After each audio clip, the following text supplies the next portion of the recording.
don't want to make a mistake. There's no mistake. I mean, who can't benefit from a little stretching? Who can't benefit from just a little bit of stamina training, or a little bit of light weights, or just a little bit of like agility, like tossing a ball up and down? It's okay for everybody. So some practitioners, when they work with the brain gym, get anxious. Some of you have worked with people in wellness your whole life, and you've been through this 1,000 times, and you're not bothered by the idea of making choices, like choosing an essential oil, Get an idea. Is it exactly right? Is it perfect? It's pretty damn close, right? And if it's off, it's not off that much. You like that. If you've not worked with people and you're anxious, then you get really afraid that you don't want to make a mistake. In the brain gym, at a foundation level, you can do no harm. The only way you can screw up is if you put the light intensity up too high. Between 10 and 20% is the average. You can use 10% as your default. Think of it that way.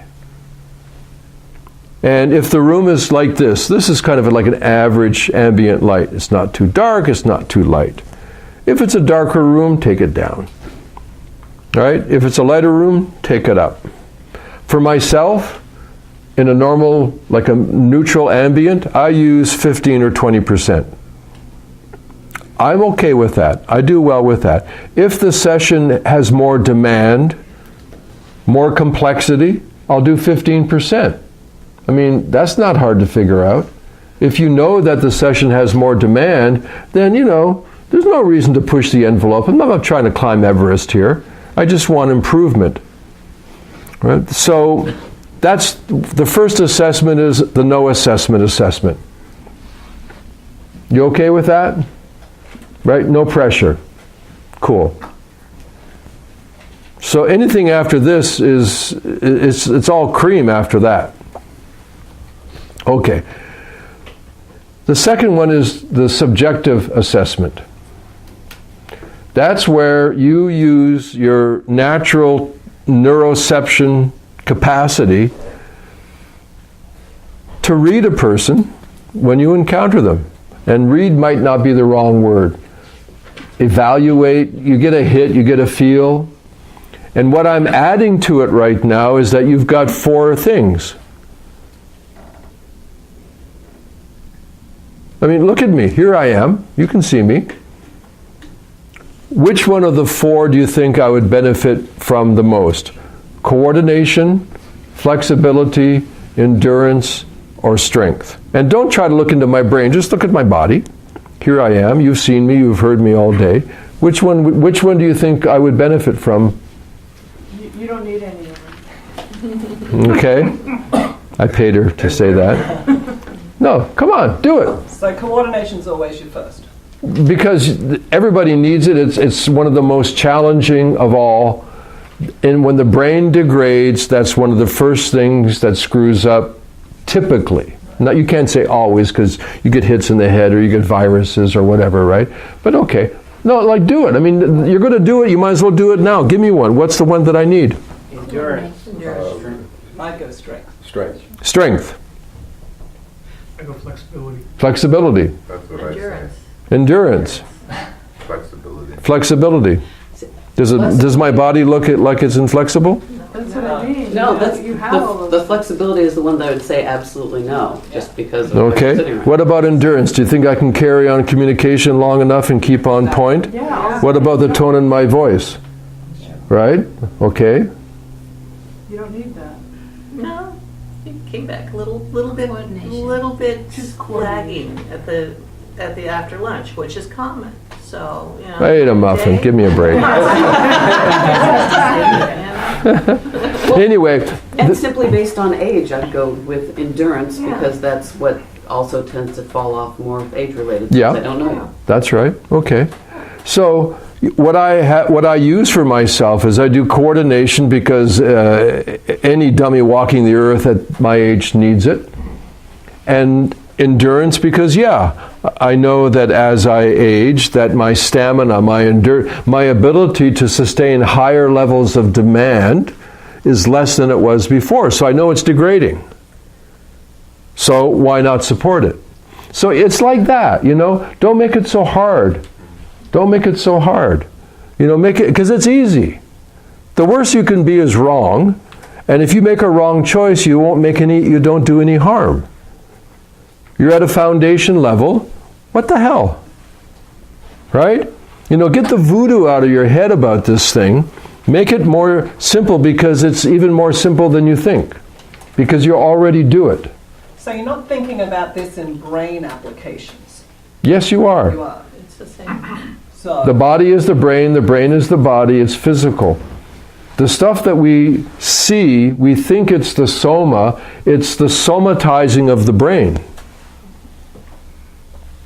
This is what it looks like to have a brain.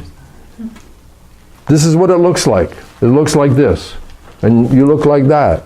That's why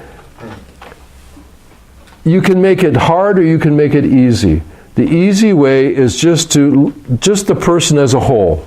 I mean, this is an Oriental diagnosis. You know, facial physiognomy, the sound, like voice, all these things. They use all these things because they're really indicative of a lot. A lot of stuff that you can't see actually is presenting itself in a really obvious way. You just may not recognize it or trust it.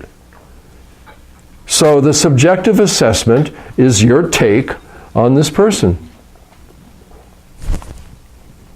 You know, if you want it to be more hard than that, that's your choice.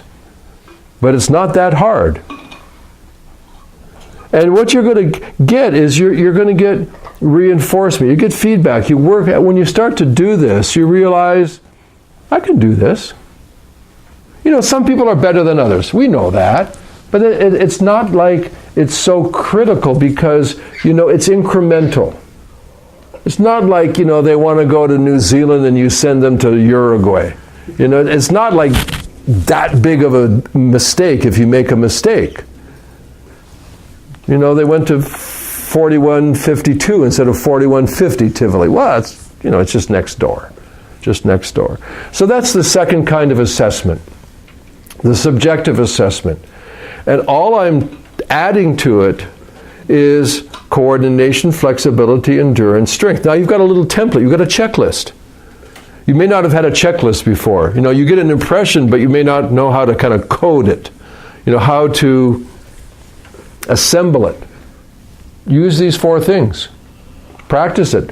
I mean, just any place. Look around the room, take a walk, and do it. You know, you see a person in a store, boom. Make a subjective assessment. You know, I would do flexibility for that person.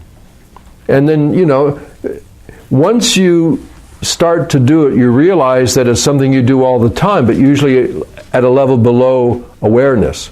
It's neuroception. Beings do this. We're always assessing threat. I mean, I keep on repeating it because it's an impact in my life. But when you work, not with domestic animals, when you work with wild animals, you really get to see this stuff. And you really get to see the instant response that is created when you encounter each other. And we have that. We haven't lost it. We still have it. It's just that we think about it too much. So that's the second. The first assessment is a no assessment assessment. Go foundation coordination, or foundation anyone that you, I don't know, tarot card. Do whatever you want. Right? It's going to be okay.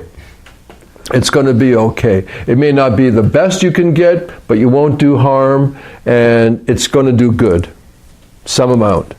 If nothing else, it gets you in the game. You know, it's like the hardest thing is the first one in the water.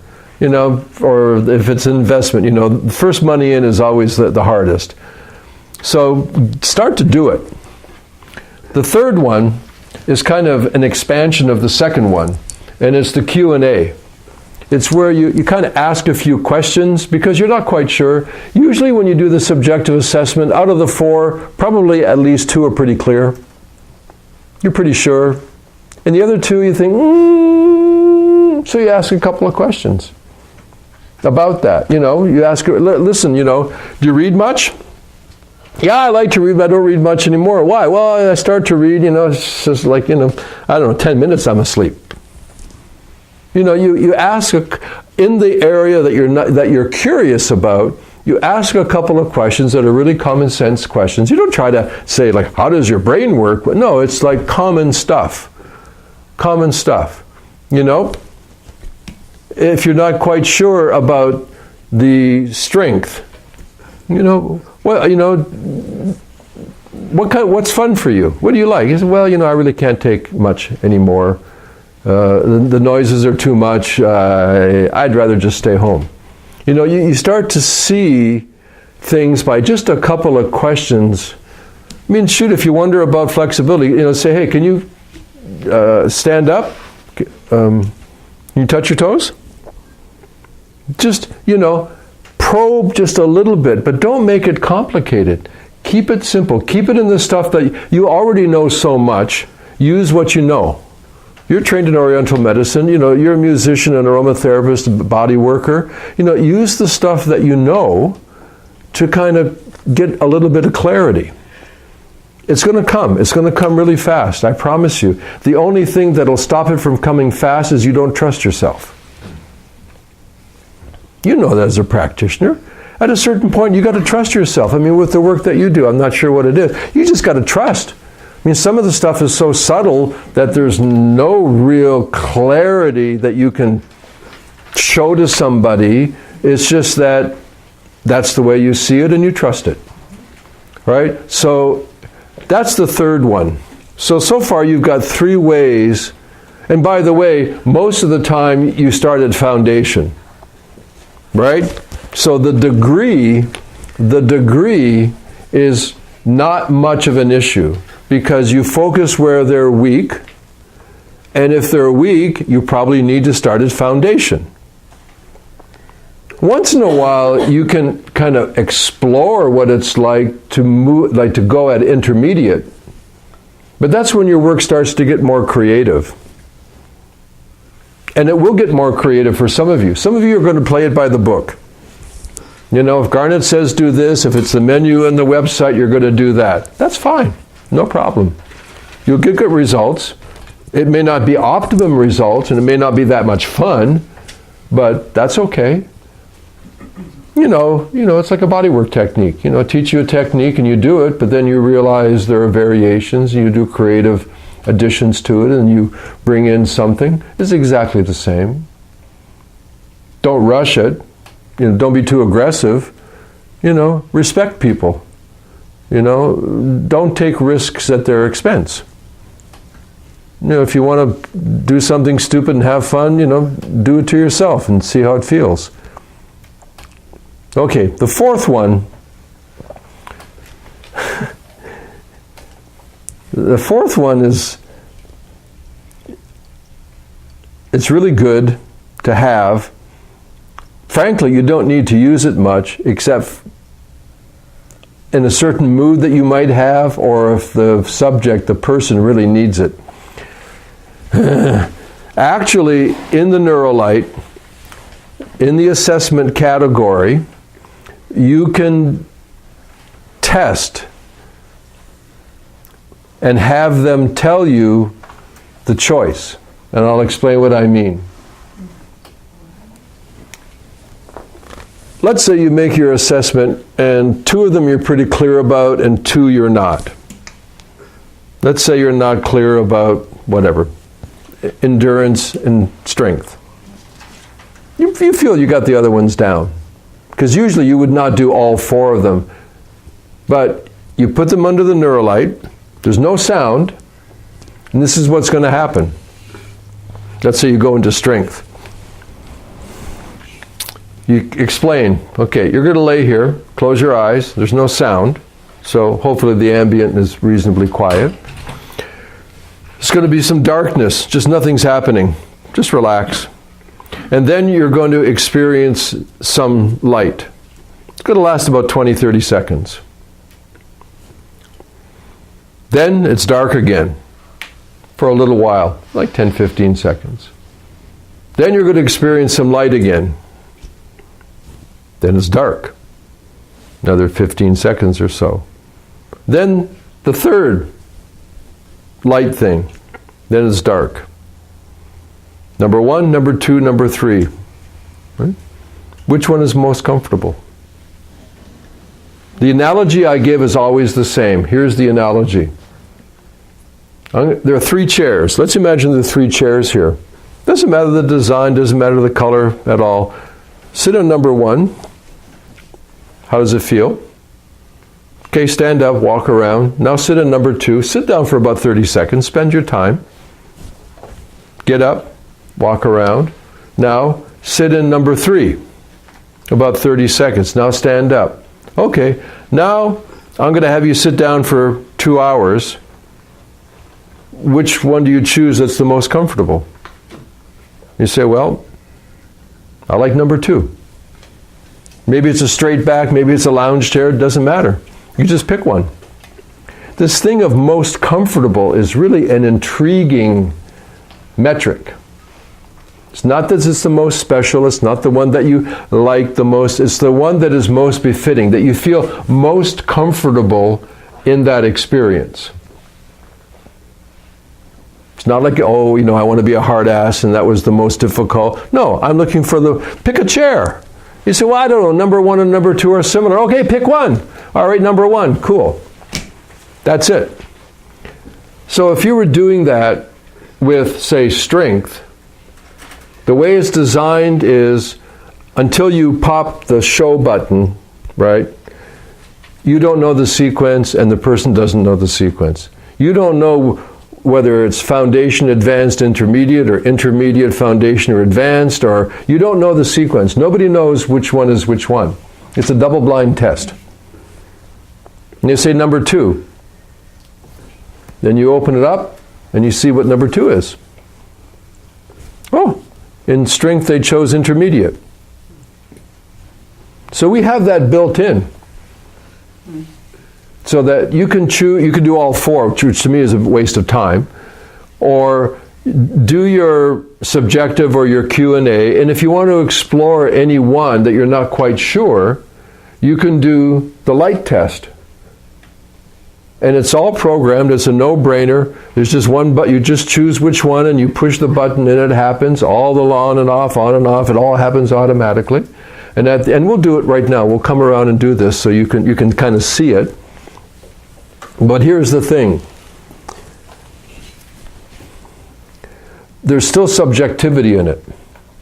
Because if you're afraid of the subjective assessment that you make, they also have subjectivity in it. Because, they may be trying to please, or they're confused, or they really get it dead on. This is where the principle, and practitioners know this, is the principle of triangulation. What do I mean by that? The impressions that you get as the operator, I don't know how you want to, right? What your take is, the information they give, their point of view, and the finding from we'll call it the test. These 3 things should add up. And if one of these things is the outlier, then you throw it away. You go with the other 2. And if that light test is the outlier, you think, no way, that doesn't fit. This person really isn't ready for advanced strength. Disregard it. Go with what your impression is combined with what their report is, how they express and how they answer questions and what they think. It's called triangulation. Because, you think, well, shit, what's the point of having a test if you're willing to throw it out? Okay, I just ran up 5 flights of stairs, sat down in the nurse's office. She takes my blood pressure. Oh my God, it's 160/90. I just ran up 3 flights of stairs. You might have given me a little minute. There is always conditional subjectivity around these kinds of things. So why I have the light assessment in there, honestly, is when you feel insecure or your client is insecure and you feel like you want to have a deeper probing of an assessment. It's very cool. It's very interesting, and we're going to do it right now. I want you to see it. However, you've got 4 ways of working in the brain gym when it comes to exercises in terms of the assessments. The no assessment assessment, foundation coordination, or any one that you want. May not be the most effective, but you can't do harm. You're okay. When you do it, you'll probably get feedback, so the next time you're more secure. You'll be more accurate the next time. The other is subjective. You have the talent. Believe yourself. Trust yourself. You've got a template: coordination, flexibility, endurance, strength. Practice it walking around. Get used to it. The other is an extension of the subjective. That's the Q&A. There are a couple, or maybe one you're not quite sure. Ask a couple of questions. You know, I keep a tennis ball around. Like for the coordination thing, I say, here, catch. And you see, I say, okay, now throw it up and down 5 times. You know, like there's so many simple things that you can do right on the spot to probe a little bit. And usually it's a confirmation of what you thought, but you needed confirmation. The last thing is, and we'll do it right now, we'll do it up here, is you use actually a pre-programmed light experience, and you have the person choose. And you don't say, oh, you might find one of them more comfortable. No, it's a scripted. You say, you will find one more comfortable. I mean, not quite as assertive as that, but let them know. This is going to help us make a determination where to focus your brain exercises. And you explain what's going to happen. So, who wants to be under? You? Okay. You're already half asleep anyway, so. Hypnotized. What? I'm hypnotized. You're hypnotized? Man, you can't